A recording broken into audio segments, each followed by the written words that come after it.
Il caso Report sulle presunte infiltrazioni mafiose in Veneto ha scoperchiato una situazione potenzialmente in grado di dare uno scossone a un intero comparto come quello dei rapporti fra pubblico e privato, legati ad esempio alla costruzione di case di riposo e ospedali.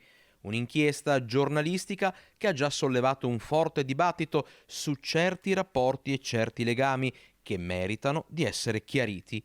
Riepilogando, Report ha richiamato l'attenzione su alcuni presunti collegamenti tra malavita organizzata e società edili operanti anche nel settore della sanità. Come siete venuti in contatto con questa azienda? Perché lavorava per un fondo dove noi abbiamo investito dei soldi. Quando lei dice lavoravano con un fondo, in che senso? Lavoravano per conto del fondo a costruire delle case di riposo. E qual è questo fondo? Numeria.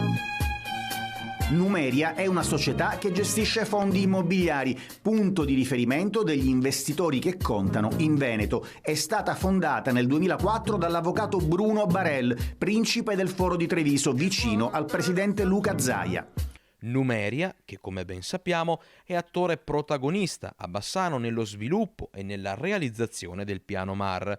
Ieri l'amministrazione comunale ha dato totali garanzie di correttezza nel rapporto fra comune e Numeria.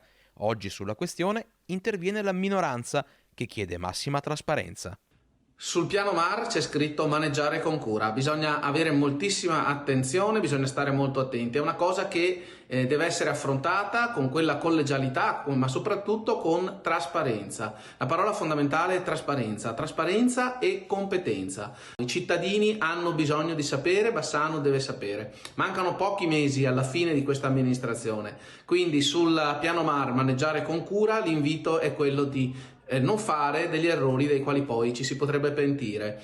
Noi siamo per una casa di riposo, soprattutto le case di riposo devono rimanere pubbliche, sulle soluzioni private devono andare semmai in aggiunta, mai in sostituzione, per cui su quell'area stiamo molto attenti a lavorare con trasparenza, perché non è che si deve stare attenti solo a quello che si fa, ma bisogna stare attenti anche a con chi si fa.